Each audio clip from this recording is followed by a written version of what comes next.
आज आपण हायपोथायरॉइडिझम या विषयावर चर्चा करणार आहोत. आजचा व्हिडिओ सुरू करण्याआधी मी तुम्हाला एक प्रश्न विचारते. TSH हॉर्मोन, ज्याचं नाव तुम्ही ऐकलंच असेल, तो आपल्या शरीरात नेमका कुठं बरं तयार होतो? याचं उत्तर मला कमेंट बॉक्समध्ये नक्की कळवा. नमस्कार मंडळी, मी doctor Pooja, founder of doctor Pooja's homeopathy clinic, Kothrud, Pune. तुम्हा सगळ्यांचं माझ्या चॅनलवर खूप खूप मनापासून स्वागत करते. दर आठवड्याच्या शुक्रवारी होमिओपॅथी या युनिक सायन्सबद्दल आणि त्याचबरोबर skin care, hair care, health care, child care, pets care, fitness आणि न्यूट्रिशन अशा वेगवेगळ्या विषयांवर इन्फॉर्मेटिव्ह व्हिडिओज घेऊन मी येत असते. जर तुम्हाला सुद्धा या सगळ्या विषयांमध्ये इंटरेस्ट असेल तर चॅनलला नक्की सबस्क्राईब करा, कारण हे सगळे व्हिडिओज आपल्या मराठी भाषेत सोप्या पद्धतीने मांडण्यात येणार आहेत. जास्तीत जास्त मराठी माणसांपर्यंत योग्य आणि विश्वसनीय माहिती पोहोचवण्यासाठी व्हिडिओ शेअर नक्की करा. हायपोथायरॉइडिझम म्हणजे नेमकं काय? हायपोथायरॉइडिझम हा एक आजार आहे ज्याच्या नावामधूनच आपल्याला लक्षात येईल. हायपो म्हणजे कमी, ज्यामध्ये आपल्या शरीरात थायरॉइड हॉर्मोन कमी प्रमाणात तयार होतात. थायरॉइड हॉर्मोन आपल्या गळ्याजवळ असणाऱ्या थायरॉइड ग्रंथीमध्ये तयार होतात. यामध्ये मुख्यतः 2 हॉर्मोन असतात. हॉर्मोन्स म्हणजे संप्रेरक. T3 आणि T4 नावाचे हे दोन्हीही हॉर्मोन्स थायरॉइड ग्लँडमध्ये तयार होतात. TSH मात्र थायरॉइड ग्लँडमध्ये तयार होणारा हॉर्मोन नाही. तरी सुद्धा हायपोथायरॉइडिझममध्ये आपण का बरं तो तपासतो हे आपण पुढे बघणारच आहोत. हायपोथायरॉइडिझम का होतो? नेमकं काय कारण असतं की आपली थायरॉइड ग्रंथी कमी प्रमाणात हॉर्मोन तयार करते? यामागे बरीच कारणं असतात, पण जगभरात 2 मुख्य सगळ्यात महत्वाची कारणं कोणती ते आपण बघू. त्यामध्ये पहिलं कारण आहे आयोडीन डेफिशियन्सी, आयोडीनची कमतरता. तुम्ही पूर्वी टीव्ही मध्ये जाहिरात पाहिली असेल की जर तुमच्या मिठामध्ये आयोडीन नसेल तर तुमच्या गळ्याला सूज येईल, गॉयटर, घेंगा रोग होईल. थायरॉइड हॉर्मोन T3, T4 बनवण्यासाठी आपल्या शरीराला आयोडीनची मदत लागते.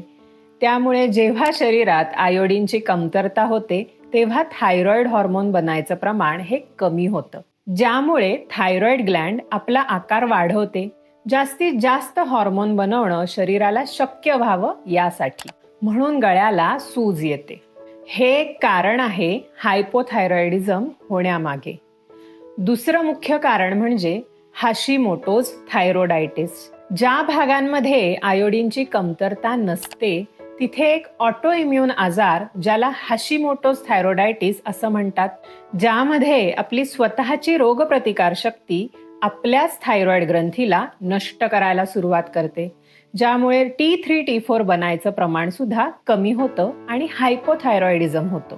आपल्याला हे कळणार कसं की हायपोथायरॉइडिझम आहे की नाही?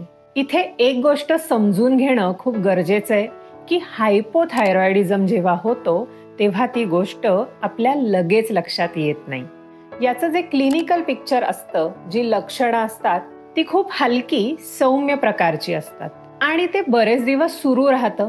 त्यामुळे लवकर लक्षात येत नाही की खरंच काही प्रॉब्लेम आहे की नाही. म्हणून ब्लड टेस्ट करणं खूप गरजेचं आहे आणि सोबतच या आजाराची लक्षणं पडताळून पाहणं सुद्धा तितकंच महत्वाचं. ती लक्षणं कोणती?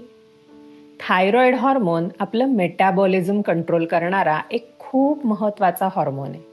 हायपोथायरॉइडिझम झाल्यामुळे आपलं मेटाबॉलिझम हे स्लो होतं.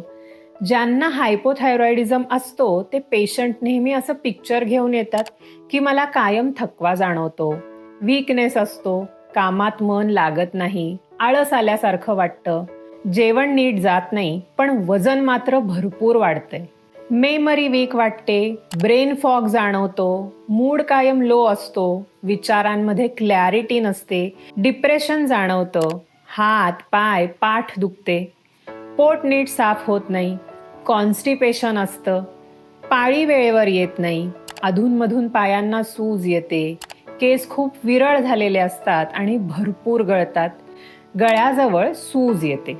अशी वेगवेगळी नॉन स्पेसिफिक लक्षणं हायपोथायरॉइडिझममध्ये दिसतात. कोणतीही क्लिअर कट लक्षणं नसतात आणि पेशंट या लक्षणांसोबत, वीकनेस, थकव्यासोबत आपलं आयुष्य काढतात जोपर्यंत ते ब्लड टेस्ट करून घेत नाहीत. या व्यतिरिक्त अजून बऱ्याच गोष्टी असतात. यांचं ब्लड प्रेशर हळूहळू वाढतं, शरीरात वॉटर रिटेन्शन होऊन सूज येते, हार्ट रेट कमी होतो. लिव्हर फंक्शन टेस्ट केल्यावर त्यांना जनरली फॅटी लिव्हर झालेला लक्षात येतो. लिव्हर एन्झाईम्स बऱ्याचदा वाढलेले असतात. मेटाबॉलिझमशी संबंधित आजार असल्यामुळे संपूर्ण लिपिड प्रोफाईल बिघडतो. कोलेस्ट्रॉल, LDL वाढतं आणि पुढे जाऊन OSA, हार्ट अटॅक, स्ट्रोक होण्याचा रिस्क सुद्धा वाढतो. अजून एक गोष्ट हायपोथायरॉइडिझमच्या पेशंट्समध्ये बघायला मिळते, ती म्हणजे कोल्ड इंटॉलरन्स. त्यांना थंडी अजिबात सहन होत नाही, कारण आपल्या शरीरात टेम्परेचर, तापमान योग्य ठेवण्यासाठी हा महत्त्वाचा हॉर्मोन आहे. त्यामुळे या लोकांना थंडी खूप वाजते. यासाठी कोणती टेस्ट करायची हे आपण बघू. हायपोथायरॉइडिझम डायग्नोज करण्यासाठी आपण थायरॉइड प्रोफाईल करतो. यात मुख्यतः 3 टेस्ट येतात: TSH, फ्री T3 आणि फ्री T4. हायपोथॅलॅमस हा मेंदूचा छोटासा पण खूप स्मार्ट भाग आहे. तो शरीरात थायरॉइड ग्रंथी नीट काम करत नाहीये, कमी काम करतीये हे बरोबर ओळखतो. जेव्हा त्याला वाटतं की थायरॉइड हॉर्मोन कमी आहे, तेव्हा तो पिट्यूटरी ग्रंथीला एक सिग्नल पाठवतो.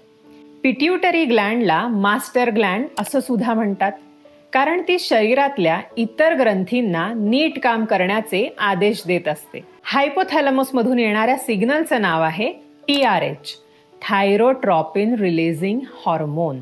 TRH मिळाल्यावर पिट्यूटरी लगेच एक दुसरा पुढचा हॉर्मोन तयार करते, ज्याचं नाव आहे TSH, थायरॉइड स्टिम्युलेटिंग हॉर्मोन.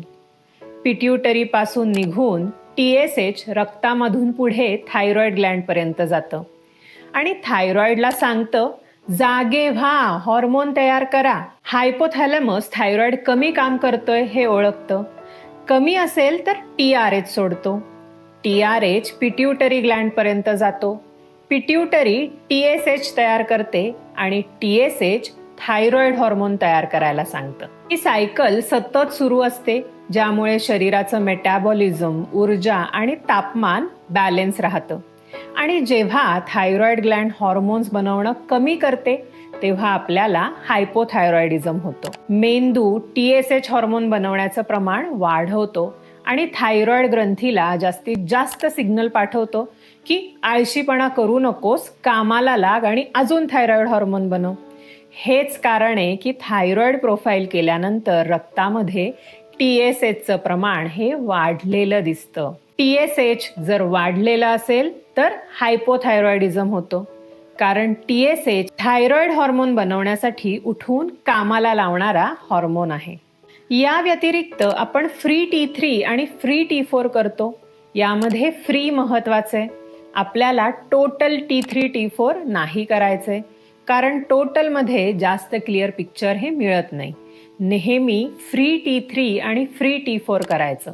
हे फ्री T3 आणि T4 प्रामुख्याने थायरॉइड ग्रंथीमध्ये बनणारे हॉर्मोन्स संप्रेरक आहेत आणि हायपोथायरॉइडिझम झाल्यानंतर तुम्हाला हे T3 T4 कमी झालेले दिसतात. त्यामुळे आधी सांगितल्याप्रमाणे जर काही लक्षणं तुम्हाला दिसत असतील तर तुम्ही थायरॉइड प्रोफाईल नक्की तपासून बघा.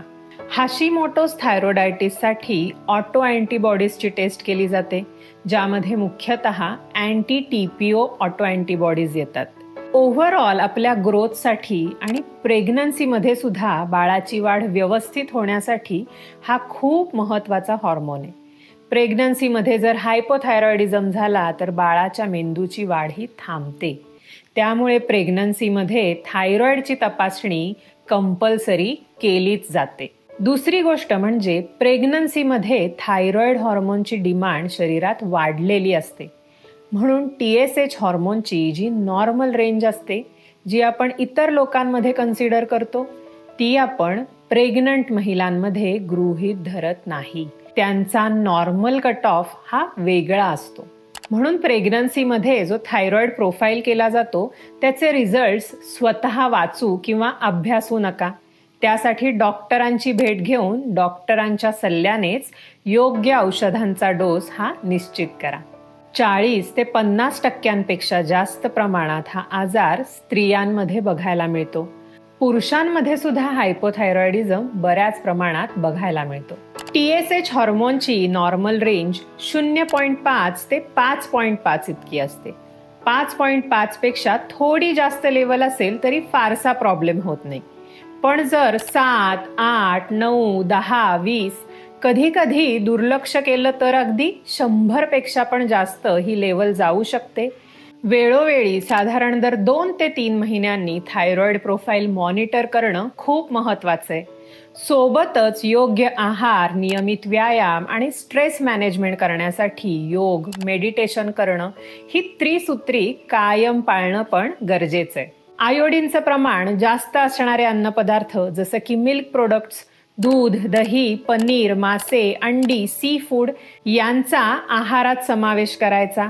आयोडीनयुक्त मीठ वापरायचं आणि त्याचबरोबर सोयाबीन तेल, रिफाईंड तेल, कॅबेज फॅमिलीमध्ये येणाऱ्या भाज्या, कोबी, फ्लॉवर, ब्रोकली अजिबात खायचं नाही.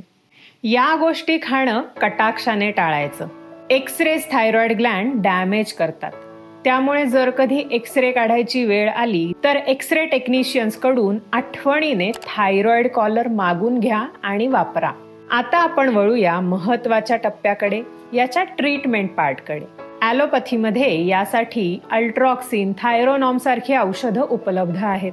तुमचा थायरॉइड प्रोफाईल तपासून त्याप्रमाणे याचा डोस ठरवला जातो. 25, 50, 75 तर कधी 100-150 mg पर्यंत या गोळ्या अवेलेबल असतात. अल्ट्रॉक्सिन, थायरोनॉम म्हणजे सिंथेटिक कृत्रिम T4 हॉर्मोन. आपल्या शरीराला जेव्हा नैसर्गिक T4 कमी पडतं तेव्हा ही गोळी तो अभाव भरून काढते. कृत्रिम T4 शरीरात गेल्यावर T3 मध्ये कन्वर्ट होतं आणि T3 आपलं मेटाबॉलिझम, बॉडी टेम्परेचर बॅलन्स ठेवतं. T4 नीट मिळायला लागलं की TSH पण आपोआप कमी होऊन नॉर्मल होतं आणि संपूर्ण थायरॉइड सायकल परत सुस्थितीत येते. त्यामुळे या गोळ्या पेशंटला वर्षानुवर्ष कायम घ्याव्याच लागतात. बऱ्याच वर्षांपासून जर तुम्ही ही औषधं घेत असाल, जोपर्यंत औषधं सुरू असतात TSH लेवल नॉर्मल असतात. डोस कमी जास्त करून सुद्धा आजाराच्या लक्षणांमध्ये, सिम्पटम्समध्ये मेजर फरक पडलेला दिसत नाही. फक्त रिपोर्ट्समध्ये TSH लेवल नॉर्मल येतात. हायपोथायरॉइडिझम पूर्णपणे बरा होत नाही. अशा वेळी आज मी जी होमिओपॅथिक औषधं सांगणार आहे त्यांचा खूप छान उपयोग होतो. माझ्या प्रॅक्टिसमध्ये बऱ्याच पेशंट्सला मी या औषधांचा वापर केलेला आहे आणि याचे रिझल्ट्स मला पॉझिटिव्ह मिळालेत. या औषधांमुळे सिम्पटम सोबतच TSHच्या लेवल सुद्धा नॉर्मल होतात. ॲलोपॅथिक मेडिसिनचा डोस थायरॉइड प्रोफाईल मॉनिटर करत हळूहळू कमी करता येतो. 6 महिने ते वर्षभरानंतर होमिओपॅथिक औषधं सुद्धा टेपर करता येतात. लाईफस्टाईलमध्ये सुधारणा करत योग्य आहार आणि नियमित व्यायाम केल्याने रिलॅप्स येत नाही. पहिलं औषध आहे थायरॉइडिनम 3X. लोअर पोटेन्सी ट्रायच्युरेशन फॉर्ममध्ये हे औषध वापरायचं. या औषधाने TSH लेवल्स रेग्युलेट होतात, कंट्रोल होतात, नॉर्मल रेंजमध्ये येतात. फिजिकल आणि मेंटल दोन्ही सिम्पटम्स या औषधाच्या मदतीने छान कंट्रोल करता येतात. हायपोथायरॉइडिझमचा प्रॉब्लेम बरा होतो. 2 गोळ्या सकाळी, दुपारी आणि रात्री दिवसातून 3 वेळा असा डोस घेऊ शकतो. जिथे मेटाबॉलिझम पुअर असतं, थायरॉइड इन्सफिशियन्सीमुळे ग्लँड्युलर स्वेलिंग असते, थायरॉइड ॲक्टिव्हिटी स्लगिश असतात, ग्लँड एनलार्ज म्हणजेच मोठी झालेली असते, सुजलेली असते, पण फंक्शनिंग स्लो म्हणजे त्याचं कामकाज नीट चालत नाही. अशा कंडिशनमध्ये हार्टबीट स्लो असतात आणि सोबतच हायपोथायरॉइडिझमची सगळी कॉमन लक्षणं सुद्धा या औषधाने कमी झालेली बघायला मिळतात. दुसरं औषध आहे कल्केरिया कार्ब 200. हायपोथायरॉइडिझमची जी लक्षणं असतात ती मोस्टली कल्केरिया कार्ब या औषधासोबत मिळतात जुळतात. जसं की थकवा, सुस्ती येणे, वजन वाढणे, हात-पाय, कंबर दुखणे, पोट नीट साफ न होणे, पिरियड्स नियमित नसणे, शरीराला सूज येणे, ही सगळी लक्षणं हायपोथायरॉइडिझममध्ये दिसतात. आणि हीच लक्षणं कल्केरिया कापची सुद्धा आहेत. कल्केरिया काप 200 पोटेन्सीमध्ये 2 ड्रॉप्स 1 चमचा पाण्यातून सकाळी उपाशी पोटी आणि रोज रात्री झोपण्यापूर्वी दिवसातून 2 वेळा घ्यायचं. या औषधामुळे ॲलोपॅथिक औषधांचा डोस हा हळूहळू कमी होतो. ॲलोपॅथिक आणि होमिओपॅथिक औषधांच्या मध्ये अर्ध्या तासाचा अंतर ठेवायचं. सेलेनियम हे एक ट्रान्स मिनरल आहे जे आपल्या शरीराला फार कमी प्रमाणात लागतं, पण खूप महत्वाचं काम करतं. यातलंच एक महत्वाचं काम म्हणजे थायरॉइड ग्रंथीचं आरोग्य, थायरॉइड हेल्थ. सेलेनियम थायरॉइड ग्रंथीसाठी अत्यंत महत्वाचे आहे. हे T4 T3 मध्ये कन्वर्ट करण्यासाठी मदत करतं, ज्यामुळे मेटाबॉलिझम आणि ऊर्जा संतुलित राहते. थायरॉइडसाठी हे एक सपोर्टिव्ह न्यूट्रिएंट आहे, म्हणून आहारात सेलेनियम रिच फूड नक्की इन्क्लूड करा. सेलेनियम 6X होमिओपॅथिक ट्रायच्युरेशनच्या फॉर्ममध्ये 1 गोळी सकाळी 1 गोळी रात्री 8 ते 9 महिने तुम्ही वापरू शकता. सेफ आणि इफेक्टिव्ह. ही होती हायपोथायरॉइडिझम विषयीची संपूर्ण माहिती. भेटूया पुढच्या व्हिडिओमध्ये. धन्यवाद.